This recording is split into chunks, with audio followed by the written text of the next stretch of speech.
Okay, so interesting. You now I'll share the screen on your tweet because you actually tweeted out about this. Um, and here it is.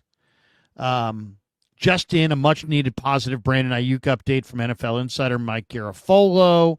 Mike Garafolo said this: I know folks are reading into Brandon Ayuk's comments as he makes his way back from an ACL injury.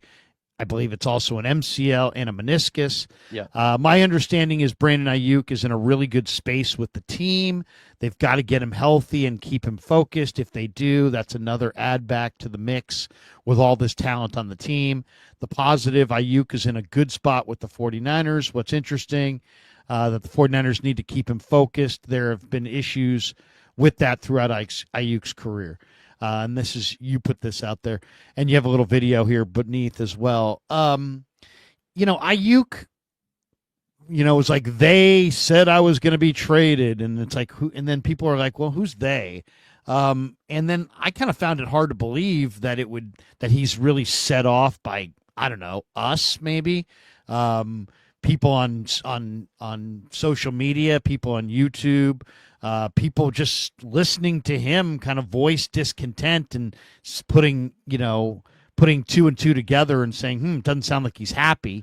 I knew this was coming. I knew this Garafolo report was coming, because people were like, "Oh, Ayuk's not happy with the team," and you knew the team's paying him. You knew there was going to be some retraction. Oh no, he loves the team. The team loves him. Yeah, he loves the team, and the team loves him. Except, he didn't really say anything when Brock got his extension. Didn't know congratulations, Brock. So you kind of wonder about that relationship. Brock didn't go visit him. He did visit Kittle. Lynch didn't specifically said he wouldn't be traded when he was asked about it earlier. I mean, there are reasons that people in the media, like myself, you, Grant, and others, have noticed that there doesn't seem like everything's hunky dory in Ayuk land, but of course, in the 11th hour, it's like, no, I love them. They love me. Everybody loves everybody. It's the big bad media that's doing this all. Give me your take. Yeah, so a couple of things. Also, guess who was at Brandon Ayuk's wedding? Jaden Daniels. Guess who wasn't? Brock Purdy. And what cracks me up is that you and I and others, we've talked about this a lot because it's been a big talking point. It's been a big story. But the reason why we keep talking about it, even though people rip us and say, stop discussing this, I'm fatigued by the Ayuk drama, he's the one who causes all of this by sending out cryptic message after cryptic message. Don't shoot the messenger. We're just passing along what Ayuk is doing, which clearly is showing some type of malcontent from his personality point of view, but also he clearly isn't all that happy with the San Francisco 49ers. Now, Garafolo probably got this from a source inside the building. I'll take Garafolo for his word. I don't think he's just being a mouthpiece for the organization here. If it is true that Ayuk is on a good page with the Niners and the Niners are cool with Ayuk, that's great. You want these two to have a good marriage and a good partnership and flush whatever has happened. But somebody from the organization could have just fed this to Mike Garafolo and said, can you please throw this out there? Because you think about what has transpired this offseason. Kyle Shanahan at the NFL owners meetings. I'm as excited for this year as I've been in a really long time. I'm recharged. What has Brock Purdy said this offseason? There is a renewed sense of energy inside this building. The vibes are great. George Kittle, the vibes are back. We never want what happened last year to happen again. But everybody's been showing up. Trent Williams was at voluntary workouts. Nick Bosa was at voluntary workouts. All of the veterans were showing up. At mandatory minicamp, they had 100% attendance. The vibes are back for San Francisco, yet the only negative vibe in the dark cloud has kind of been Brandon Aiyuk because of what he's done and what he's said. Instagram stories, tweets, posting on his community tab, on his YouTube channel, in tweet form. And so Aiyuk has brought this on himself. Aiyuk has stirred the pot. He's caused some of this drama. And he has caused us, people like us, to talk about something like this. So hopefully the Niners can just get over this. Aiyuk can get over this. I can't imagine being unhappy when I got $30 million per year and $76 million in guaranteed money. Hopefully Aiyuk can mature a little bit. What stood out to me about what Garofolo said is that Aiyuk and the Niners on a good page. They need to get him healthy. Okay, we understand that, right? That's all good. But then they need to keep him focused. Why does Brandon Aiyuk need to stay focused? You're, when healthy, a top 10 wide receiver.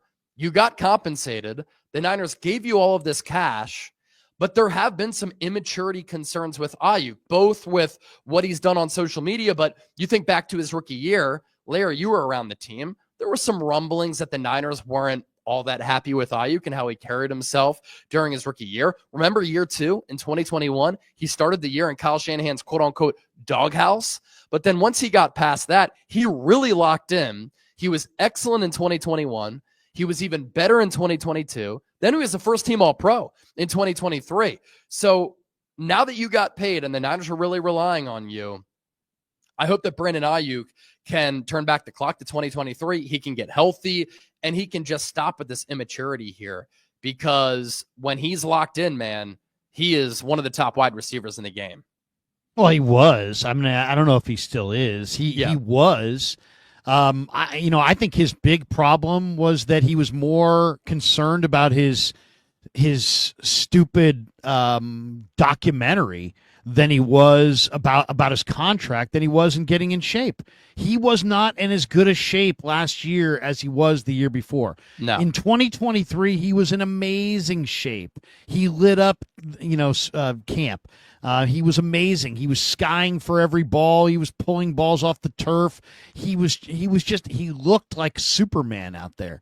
Yep. Last year, he didn't look anything close to that, and then he got hurt, and he was more concerned about, let's make my contract thing into a documentary. It's like, bro, you're a football player. Get in shape and get ready to play football. I mean, hey, you're a football player. You're not a documentarian. You're a football player. Nobody cares about your documentary. They care about you as a football player. So get ready to play football. And he didn't, and he got hurt. And now, I mean, I don't know what he is. I don't know what he's going to be, which is part of the reason why I'm so, an advocate of, if you can trade him, because I have no idea what he's going to be. All I know is he's expensive. There's still a lot of talk out of D.C. about McLaurin getting dealt. Yeah. I saw more reports about that. Heck, your guy from Chat Sports who covers the Commanders did a whole, McLaurin for Aiyuk trade proposal just 48 hours ago, right? Sperry? Yeah, a couple days ago, earlier this week.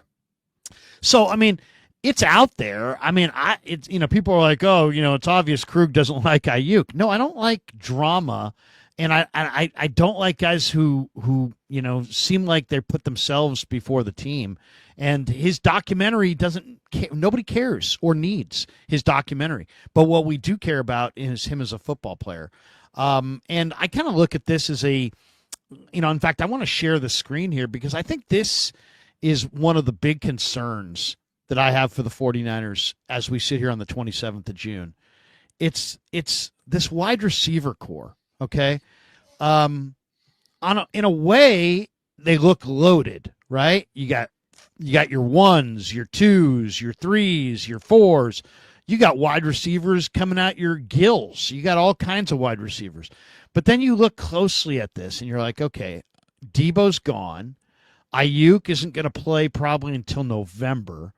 Juwan Jennings is a 7th-round pick 5 years ago who's having injury issues and is very, very physical. And you wonder how can he stay healthy as he progresses throughout his career. You have Ricky Pearsall, who has 2 good games at the end of last year. Other than that, he has not looked good.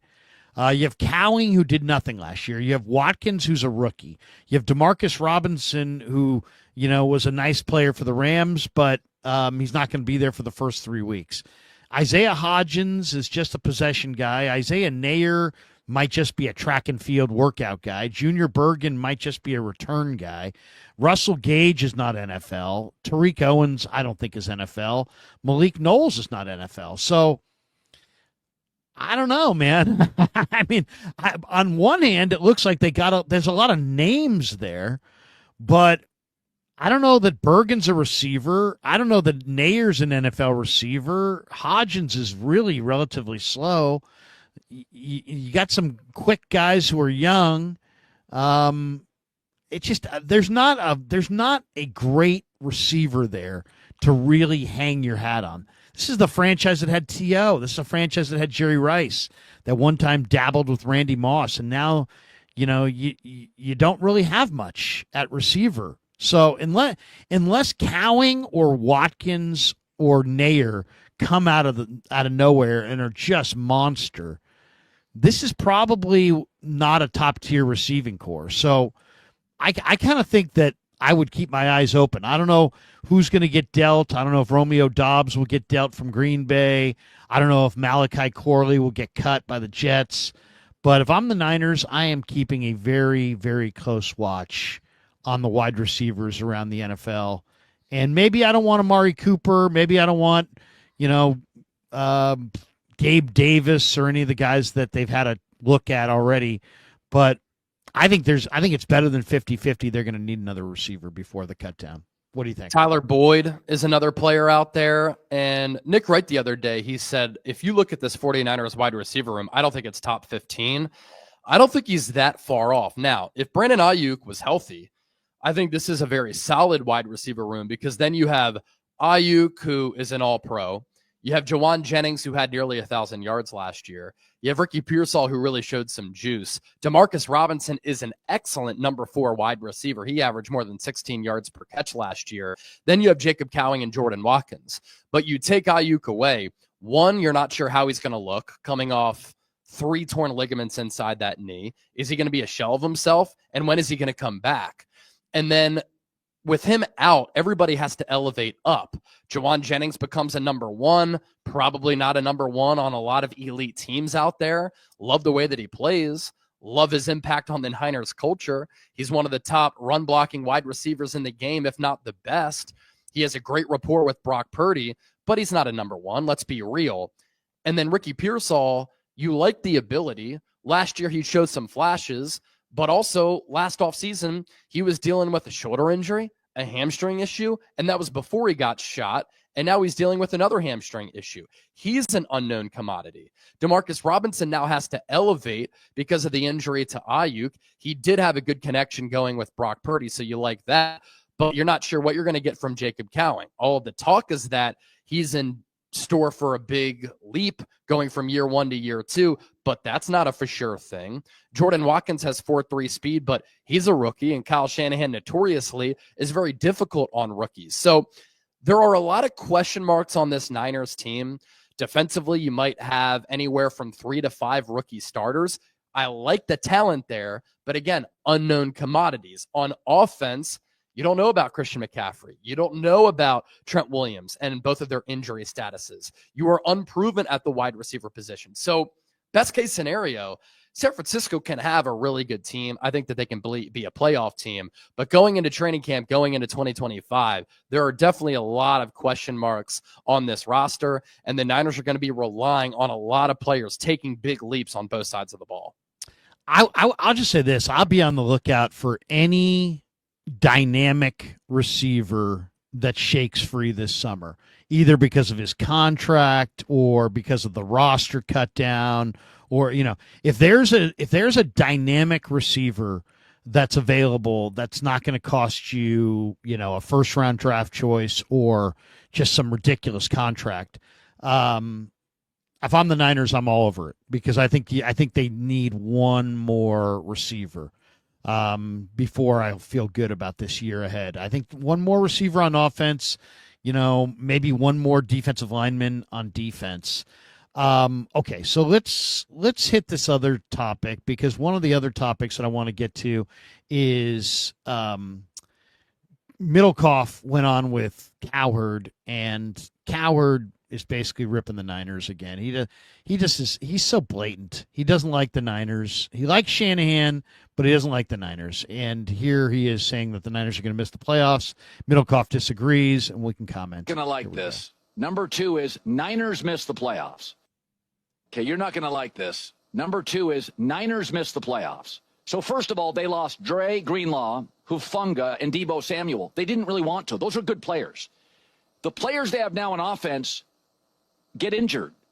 They have a sub-500 record, Kyle does, without Christian McCaffrey. How many games do you get? They're a sprained knee on Trent Williams at left tackle from having a bad offensive line.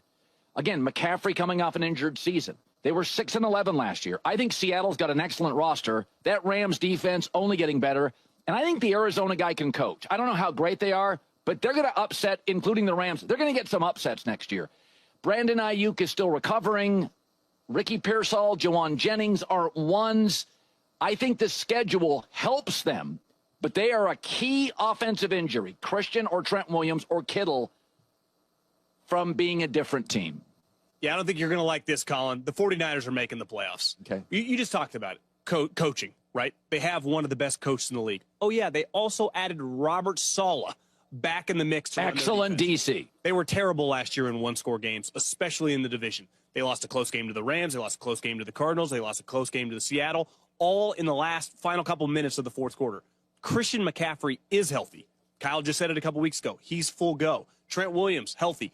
They have been a lot like an NBA team. They've been making these deep runs, and they just ran out of juice last year. It happens. Well, last year, they've been off since January 1st, so you get extra rest. I think Brock Purdy is going to have a big year. I think Kyle has a lot to prove, and I just think based on the schedule, I don't think it's inconceivable they get 10, 11 wins. All right, there you go. So two guys who don't see it the same way. And then, of course, Niner fans in the chat saying John Middlecoff is solid. I love Middlecoff. I think he's one of the top NFL podcasters out there right now. Oh, he's good. He's good. But I mean, it's hilarious. If Middlecoff had been like, they're not making the playoffs, and Coward was saying, hey, they are. Probably John wouldn't get that love there.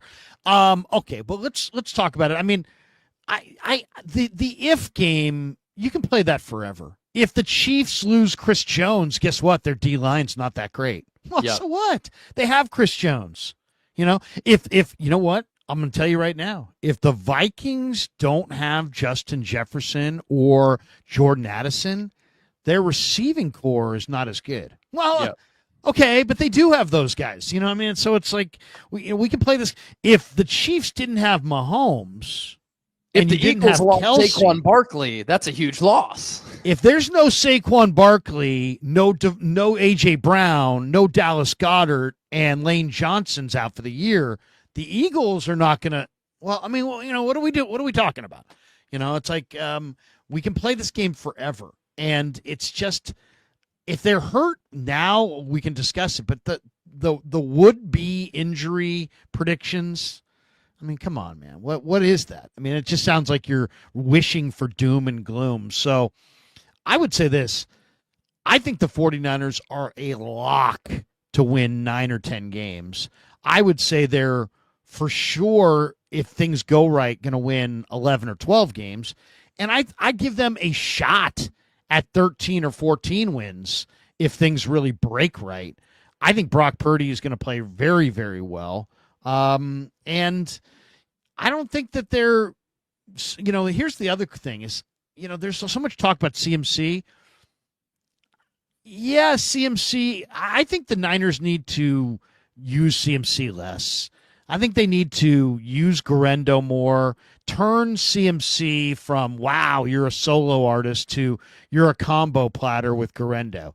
I would much rather, to me, what will be the positive story of this year is if we get to, let's say, the midpoint in the year and we're talking about the combo of CMC and Guerendo. To me, if you want to say what will make the Niners like really, really dangerous, if we get to like Halloween and the national story is CMC and Guerendo are an amazing combo. Yeah.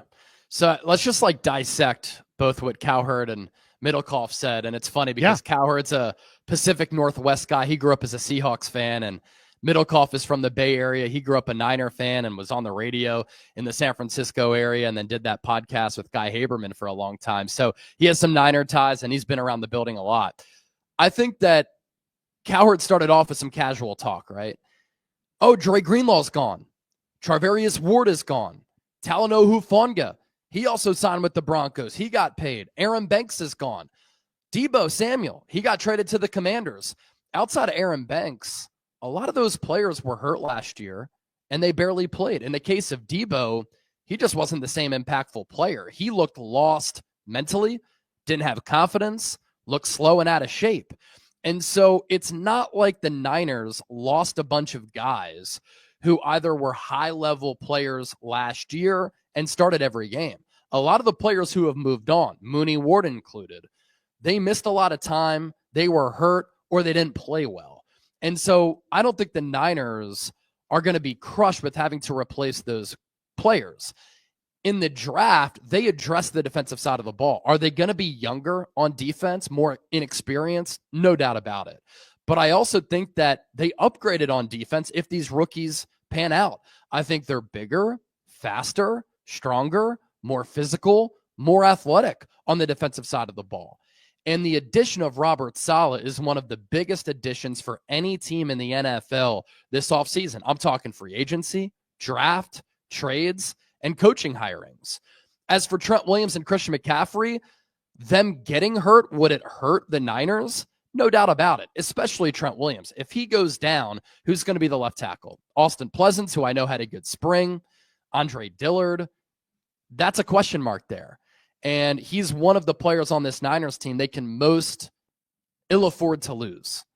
Christian McCaffrey, if he got hurt, I like the potential of Isaac Guerendo. You took Jordan James in the 5th round. Kyle Shanahan's always been able to make it work, regardless of which running back is back there. This offense has always been very productive in being one of the top rushing offenses in the NFL. And are those players older, injury prone? Yeah, but they're healthy right now. Cowherd also talked about the division. This division is wide open. I know the Rams are the only team in the playoffs last year that gave the Eagles a fight, and I think that they're a Super Bowl contender going into this year. They're not unbeatable. If the Niners can stay healthy, I think that San Francisco is right there with Los Angeles. Middlecoff made a good point. Saleh added to the coaching staff. Kyle Shanahan, Robert Saleh, Brant Boyer. You'd be hard-pressed to find a better offensive coordinator, defensive coordinator, special teams coach across the entire NFL. This could be one of the most well-coached teams in the league. That matters. And the Niners last year looked tired. They were fatigued. They were tapped out. They looked worn out. But they've been off since January 1st. They've had a whole off season to get recharged. All of the talk out of the building is that there's that renewed sense of energy and the Niners are hungry. I think that matters. They've made it to 4 NFC titles and 2 Super Bowls in 6 years. That's a lot of football with shorter off seasons with an older team. Now that they've had a full off season, I think that mentally that's going to help them. Physically, it's going to help them. They were the number 2 most injured offense in the NFL last year. I don't think that injury misfortune hurts them again. And despite them being the 2nd most injured offense in the NFL last year, they were the 4th total offense in the NFL. And I do think that Brock Purdy and Kyle Shanahan have a lot to prove. So this easy schedule matters. There's some cupcake games on there. I think the Niners can reverse that record and go from 6-11 to 11-6. I disagree with Cowherd. No, I mean, first of all, anybody who covered the 49ers last year, they just ran into too much adversity. The offseason was too short. The losing the 2nd Super Bowl to the Chiefs was an emotional thing. Heck, you heard Trent Williams say how emotional it was for him. So I think they were fatigued. They had the shortened off season. Then they had the rough schedule.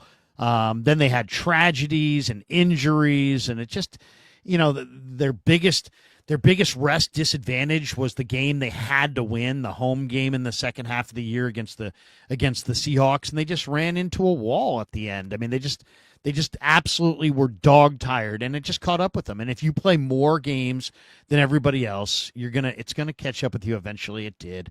Now they hit the reset. I mean, let's take a look quickly at their depth chart, because I mean, this to me is where all the answers lie. If you look at this 49ers team, let's just go quickly top to bottom. Quarterback, Purdy, Mac Jones, Mordecai, 1, 2, 3. Rourke is going to redshirt. That's a pretty good quarterback position. Running back, Christian McCaffrey and Juszczyk with Garendo, Jordan James, Patrick Taylor, Corey Kiner, Izzy Abinaconda. I think that's a pretty good running back group. I got no problems with that running back group. And I'm very, very hard grader when it comes to personnel. I got no problem with that being the running back group. Tight ends, you got Kittle, you got a blocking tight end in Luke Farrell. I really like Pline quite a bit. The rest of these guys, I think, are just guys. You could use probably another tight end, but you know what? You got one of the best tight ends at the top of the depth chart, so you're looking pretty good there. Offensive line. I would love it if they had a blue chip offensive tackle at right tackle, and McKivitz was more of a backup, like the sixth O lineman.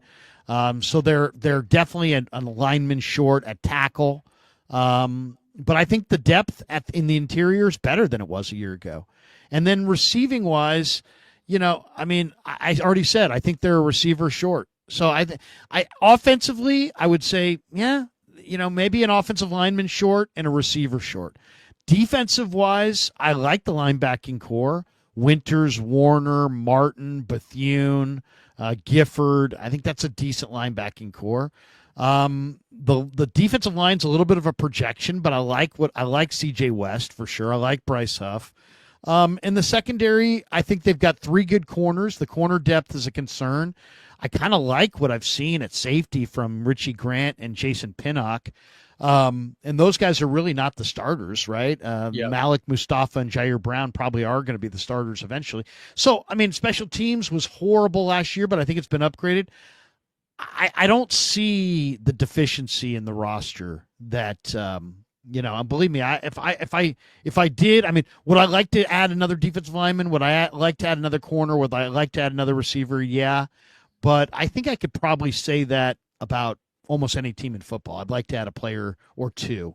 So I think the Niners roster is pretty good. And I would agree with Middlecoff. I think they're a playoff team for sure. I think they're a 10-win team for sure. Okay. Give me what you think.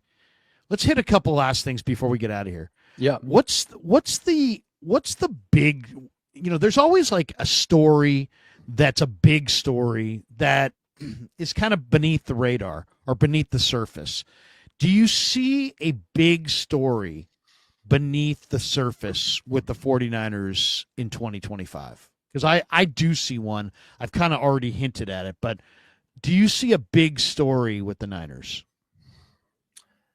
I think that Brant Boyer can really help a special teams unit that has been god-awful the last few years, and it's cost the Niners a lot of games.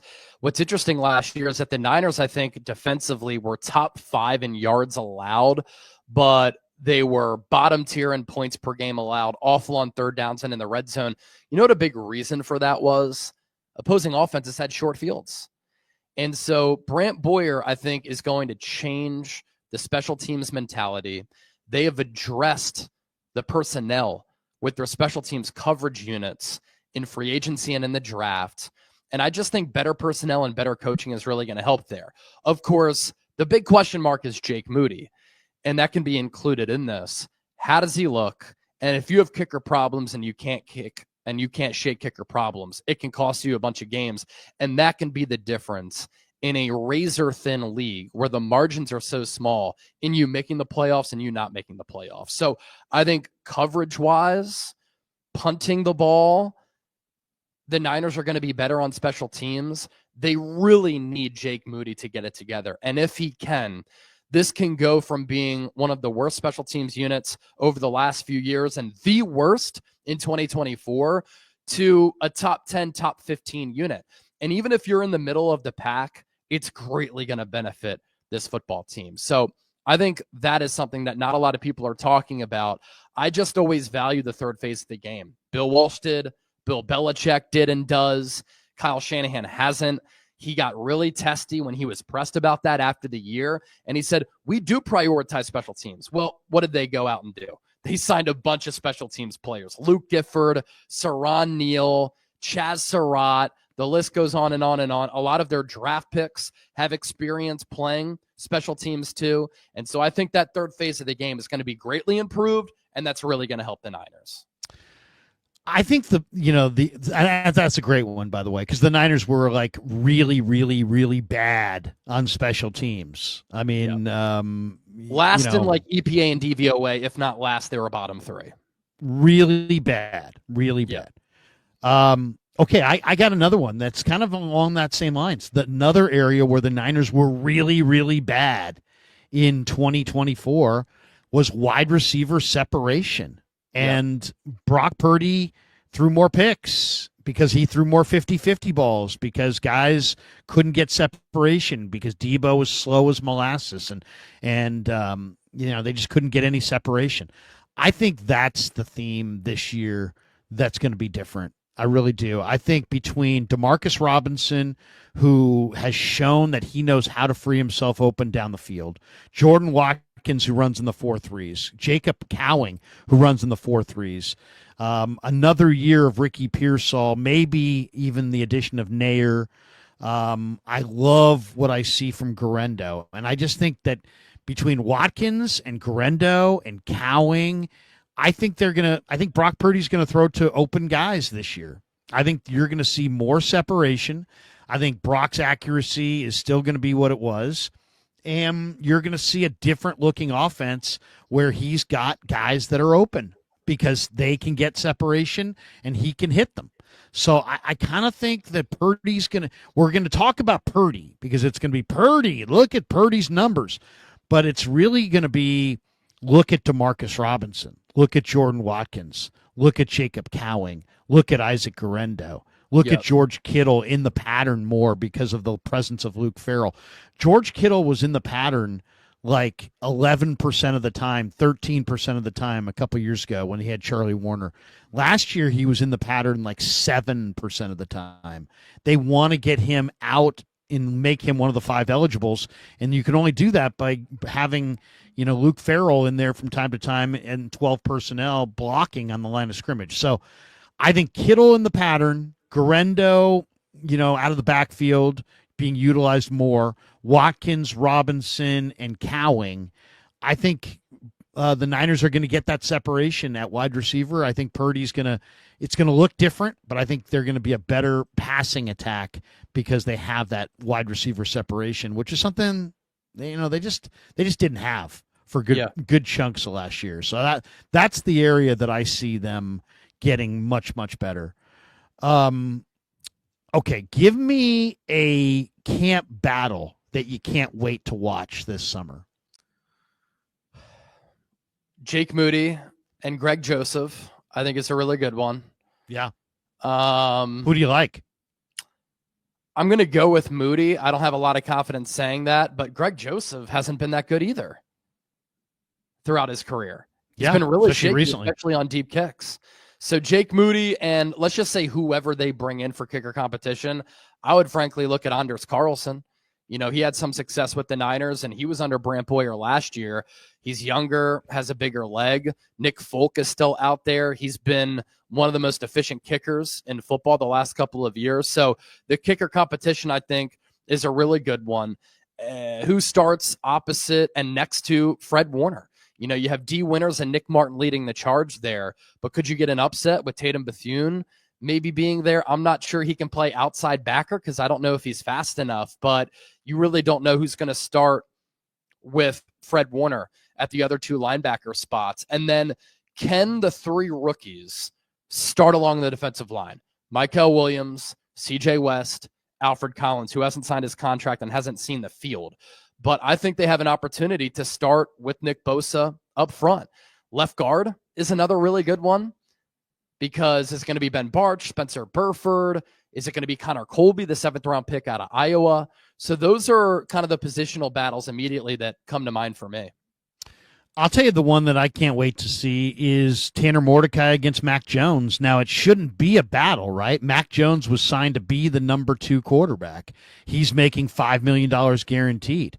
But that's what makes this all so juicy, is that Mordecai knows the offense better, and it's a complicated offense.